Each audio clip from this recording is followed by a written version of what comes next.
राधे कृष्ण आप सभी को। आज की वीडियो में चर्चा करेंगे अश्विन कृष्ण पक्ष में आने वाली एकादशी से जुड़ी जानकारी के बारे में। साथ ही जानेंगे पारण समय, शुभ मुहूर्त और विशेष भोग के बारे में भी।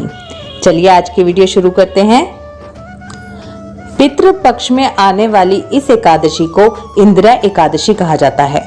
इंदिरा एकादशी का व्रत बहुत ही खास माना जाता है। इंदिरा एकादशी का व्रत अश्विन मास के कृष्ण पक्ष की एकादशी को मनाया जाता है। मान्यताओं के अनुसार इंदिरा एकादशी का व्रत रखने से पितरों को तो मोक्ष मिलता ही है, पितृ दोष से भी मुक्ति मिलती है। इंदिरा एकादशी के महत्व के बारे में स्वयं भगवान कृष्ण ने युधिष्ठिर को बताया था।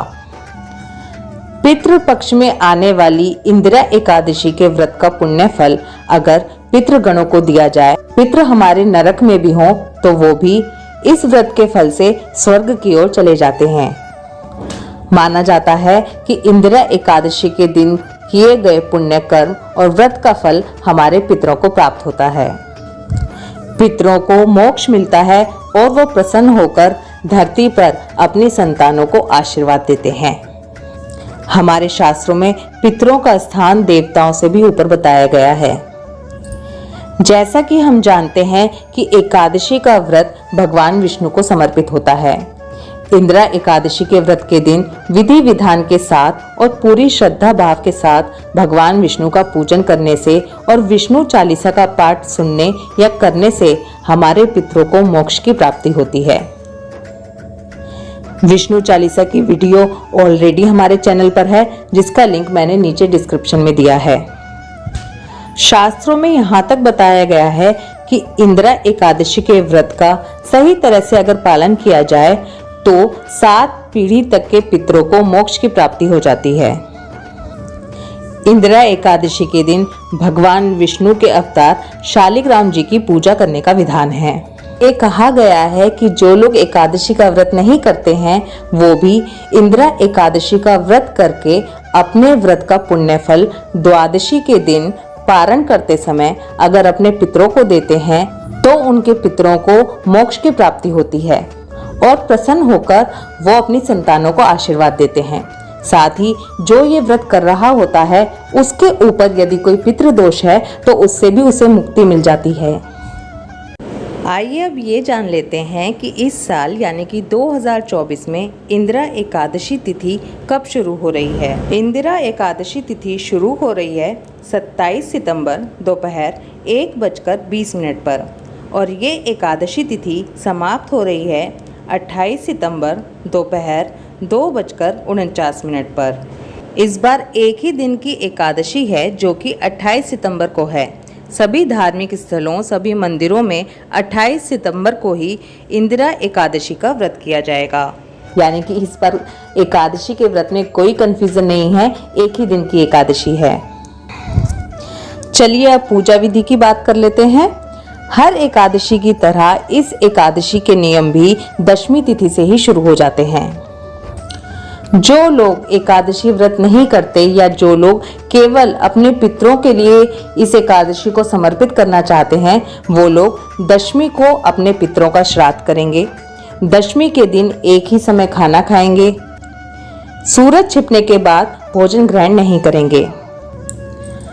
भगवान का ध्यान करते हुए और ब्रह्मचर्य का पालन करते हुए जमीन पर सोएंगे। एकादशी के दिन सुबह जल्दी उठेंगे। अगर आप किसी नदी पर जाकर स्नान कर सकते हैं तो बहुत ही अच्छी बात है, नहीं तो अपने घर के पानी में ही गंगा जल और थोड़े से तिल मिलाकर स्नान करेंगे और इसके बाद स्वच्छ वस्त्र धारण करेंगे। कोशिश करें कि एकादशी के दिन आप ब्लैक या ब्लू कलर के कपड़े ना पहने और इसके बाद अपनी पूजा की तैयारी करेंगे। सबसे पहले पूरे घर में गंगा जल के छींटे लगाएं और अपने व्रत का संकल्प करें। हाथ में जल, पुष्प और दक्षिणा लेकर अपने व्रत का संकल्प करें। अगर आप इंदिरा एकादशी का व्रत किसी व्यक्ति विशेष को समर्पित करना चाहते हैं यानी कि अपने पितरों को समर्पित करना चाहते हैं तो अपने संकल्प में उनका नाम जरूर लें। भगवान को जरूर बताएं कि मैं उनके निमित्त ये एकादशी का व्रत कर रही हूँ। इसके बाद सारी पूजन सामग्री एकत्रित करेंगे। आपके पास लड्डू गोपाल, शालिग्राम जी या जो भी सेवित श्री विग्रह आपके पास हैं, उनको पंचामृत से स्नान कराएं। जैसा कि मैंने पहले भी बताया, इंदिरा एकादशी का व्रत विष्णु भगवान के शालिग्राम जी के अवतार को समर्पित है, इसलिए इस दिन शालिग्राम जी की विशेष पूजा की जाती है। अगर आपके पास शालिग्राम जी की सेवा नहीं है तो आप मंदिर में जाकर भी ये पूजा कर सकते हैं। भगवान को पीले वस्त्र पहनाएं और उनका सुंदर बढ़िया श्रृंगार करें। भगवान को पीले फूल, पीले फल, पीली मखाने की खीर और तुलसी दल जरूर अर्पित करें। याद रखें, एकादशी के दिन तुलसी तोड़ी नहीं जाती, इसलिए पहले से ही तुलसी तोड़कर रख लें। भगवान विष्णु को धूप, दीप, नैवेद्य, इत्र, पान, सुपारी इत्यादि अर्पित करें। भगवान विष्णु के साथ माता लक्ष्मी का पूजन भी अवश्य करें। इसके बाद एकादशी व्रत की कथा सुनें, एकादशी माता की आरती करें, विष्णु चालीसा और विष्णु सहस्त्र नाम का पाठ अवश्य करें। जैसा कि मैंने पहले भी बताया कि इंदिरा एकादशी पर विष्णु चालीसा का पाठ करना बहुत ही अच्छा होता है। भगवान से अपनी पूजा में हुई किसी भी तरह की भूल के लिए क्षमा जरूर मांगें। इंदिरा एकादशी के दिन तिल और गुड़ का बहुत महत्व बताया गया है। इस दिन तिल और गुड़ का दान करना चाहिए, भगवान को भोग में अर्पित करना चाहिए, स्वयं भी लेना चाहिए और दूसरों को भी देना चाहिए। आप चाहें तो तिल और गुड़ को मिलाकर उसके लड्डू या बर्फी भी बना सकते हैं। आसानी से तिल और गुड़ के लड्डू कैसे बनाए जाते हैं, इसकी वीडियो भी ऑलरेडी चैनल पर है, जिसका लिंक नीचे डिस्क्रिप्शन में है। एकादशी के दिन भजन, कीर्तन आदि का हिस्सा जरूर बने। भागवत कथा, शिव पुराण, रामायण, इन चीज़ों का पाठ करें या फिर सुने, यानी कि ज़्यादा से ज़्यादा समय भगवान की भक्ति में लगाएं। एकादशी के व्रत के दिन झूठ ना बोलें, गुस्सा ना करें, किसी की चुगली ना करें, जितना हो सके उतना कम से कम बोलें, क्योंकि ज़्यादा बोलने से हमारे मुंह से वो बातें भी निकलती हैं जो हमें नहीं बोलनी चाहिए। एक बात और ध्यान रखें, एकादशी के दिन पके हुए अन्न का दान नहीं किया जाता। आप कच्चे गेहूं, चावल आदि का दान तो कर सकते हैं, लेकिन पके हुए खाने का दान आपको नहीं करना चाहिए। यहाँ तक कि एकादशी के दिन श्राद्ध करने की भी मनाही बताई गई है। जिनका स्वर्गवास एकादशी के दिन हुआ हो, उनका श्राद्ध द्वादशी के दिन करना बताया गया है, क्योंकि एकादशी के दिन किसी को अन्न नहीं खिलाया जाता। इंदिरा एकादशी के व्रत के दिन, क्योंकि ये पितरों को समर्पित एकादशी होती है, इस दिन शाम के समय खुले आकाश के नीचे पितरों के निमित्त दीप दान जरूर करना चाहिए। इंदिरा एकादशी के दिन मंदिर में या घर में तुलसी का पौधा लगाना बहुत ही अच्छा होता है। याद रखें, भगवान विष्णु को रात्रि जागरण बहुत ही प्रिय है, इसलिए हमेशा कोशिश करें कि एकादशी पर रात्रि जागरण करें।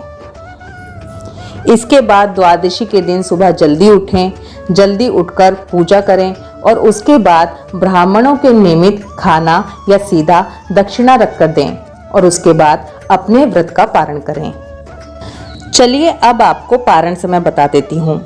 इंदिरा एकादशी व्रत का पारण 29 सितंबर सुबह 6:11 से लेकर सुबह 8:34 के बीच में किया जाएगा। व्रत का पारण सही समय पर करना बहुत ही ज़रूरी होता है, तभी हमें व्रत का पूरा फल मिलता है। आई होप इस वीडियो में दी गई इन्फॉर्मेशन आपके लिए हेल्पफुल होगी। अगर वीडियो अच्छी लगे तो वीडियो को लाइक कीजिए। ये जानकारी दूसरे लोगों तक भी पहुंचे, इसलिए वीडियो को जितना हो सके उतना शेयर कीजिए। ओम नमो भगवते वासुदेवाय नमः। राधे कृष्णा।